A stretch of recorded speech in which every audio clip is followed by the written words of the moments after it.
हम मौजूद हैं गोरखपुर में। हमारे साथ बात करने के लिए अंतर्राष्ट्रीय पर्वतारोही नीतीश कुमार सिंह मौजूद हैं।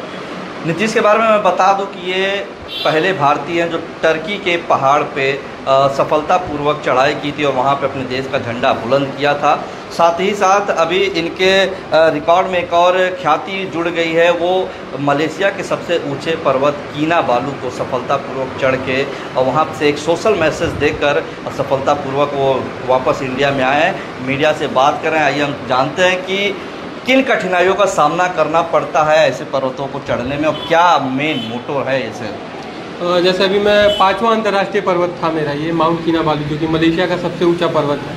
और कठिनाइयाँ जैसे कि आपको पता है, एक पर्वत को फतह करने में फाइनेंशियली, फिजिकली और मेंटली तीनों तरीके से आती है। और साथ सबका रहा है, तभी मैं इस पर्वत को यहाँ तक पहुँच चुका हूँ।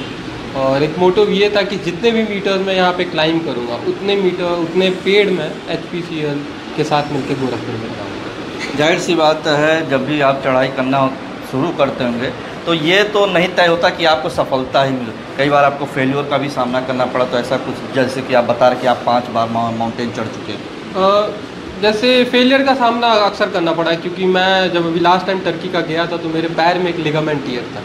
तो पिछले 8 महीने से मैं बेड रेस्ट कहिए या फिर मैं कोई एक्टिविटी नहीं कर पा रहा था। तो वो एक निराशा हुई थी, रिकवर होने में टाइम लगा। और जब इस पर्वत को फतह किया, जाहिर सी बात है बहुत बार निराशा मिलती है कि नहीं हो पाता है फतह, क्योंकि मौसम ख़राब होता है, तबीयत ख़राब हो जाती है, कभी मौत का सामना भी करना पड़ता है। तो समझदारी यही होती है कि आप वापस आ जाएं, क्योंकि पहाड़ तो वहीं का वहीं रहेगा, आपको मौके 1000 मिलेंगे। तो वहाँ पे डिसीजन मेकिंग बहुत ही डिफ़िकल्ट टास्क है कि आप क्या पॉजिटिव डिफ़िकल्ट और डिसीजन लेते हैं, ये चीज़ है। और सारे पहाड़ का अलग अलग इंस्पिरेशन कहाँ से मिली आपको पहाड़ को चढ़ने की? इंस्पिरेशन मेरे को ये मिली कि एक कॉलेज में एक रिजेक्शन था और एडवेंचर क्लब नामक सोसाइटी थी, वहाँ से मुझे एक रिजेक्शन मिला। किरोड़ीमल दिल्ली विश्वविद्यालय से मैं ग्रेजुएशन किया हूँ, तो वहाँ से मैंने एक रिजेक्शन मिली। तो मैं एवरेस्ट बेस कैंप 2018 में गया, फिर उसके बाद मैंने फतह किया। जिस सोसाइटी ने मुझे भगाया था, एक छोटा सा वाक़या शेयर करता हूँ आपने, एक वॉलंटियर नहीं बनाया, उसी सोसाइटी ने जब मैं पर्वत को फतह किया तो मुझे उस सोसाइटी का प्रेसिडेंट बनाया। और मैं DU का पहला था जिसने उस पर्वत को मतलब फतह किया और DU का बैनर लगाया। तो मेरे लिए अगर एक रिजेक्शन की बात करें, उस रिजेक्शन को मैंने पॉजिटिव लिया और मैं आगे बढ़ा। अगर मैं नेगेटिव ले लेता मैं कुछ नहीं कर पाता, तो एक पॉजिटिव लिया और मैं आगे बढ़ा। जैसा कि आपने बताया, आप जान को जोखिम में डालकर पर्वत को चढ़ते हैं, तो घर वाले क्या इन सब आपके हरकतों से संतुष्ट हैं?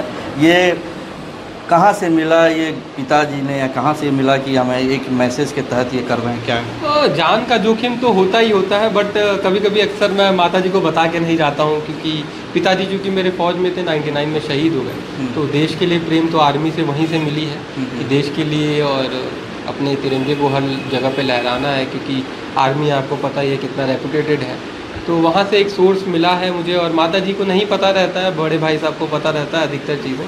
तो अच्छा लगता है जब फतह कर लेता हूँ, उसके बाद बताता हूँ तो थोड़ा सा वो परेशान होती है, बट वो अच्छी बात। अगला लक्ष्य क्या है आपका? अगला लक्ष्य मेरा आर्मेनिया का सबसे ऊंचा पर्वत को फतह करने का है और मैं भारत का पहला व्यक्ति रहूँगा। पहाड़ों पर चढ़ते होंगे, एक अंतिम सवाल, तो जाहिर सी बात है ऑक्सीजन लेवल वहाँ पर बहुत कम रहता है, कैसे फेस करते हैं? क्या कुछ दिक्कतों का सामना करना पड़ता है? आपकी स्टोरी देखकर अगर कोई मोटिवेट होता है तो किन सावधानियों को बरतना चाहिए, अगर कुछ बताना चाहें आप? बहुत सारी डिफ़िकल्टी आती है, ऑक्सीजन की कमी होती है, क्लाइमेट जोन का होता है, डिसीजन मेकिंग का होता है कि आप नौ सिखियों के लिए नहीं है ये। आपको अगर माउंटेनियरिंग फील्ड में आना है तो इंडिया के इंस्टीट्यूट्स हैं, निम हो गया, जिम हो गया, ये उत्तराखंड आपके इधर मनाली में हो गया, जम्मू कश्मीर पहलगाम में हो गया, आपका इधर निमास आसाम साइड में हो गया आपका ये। तो यहाँ से आप सेंट्रल गवर्नमेंट के इंस्टीट्यूट्स हैं, आप 28 दिन का कोर्सेज होता है, वहाँ से आप सीख के अपनी शुरुआत कर सकते हैं। तो ये थे गोरखपुर के रहने वाले नीतीश सिंह, जिन्हें अंतर्राष्ट्रीय पर्वतारोही भी कहा जाता है। जीवन में 5 बार सफल तरीके से पहाड़ों को चढ़ दिया। अभी लेटेस्ट मलेशिया का सबसे हाईएस्ट पर्वत को 19 घंटे के समय अंतराल में चढ़कर वहाँ पे भारत का देश का झंडा लहराया है। साथ ही आने वाले कुछ लक्ष्य इनके और हैं, जिसके बारे में खुलकर बात की। तो रवि गुप्ता, आज तक के लिए गोरखपुर।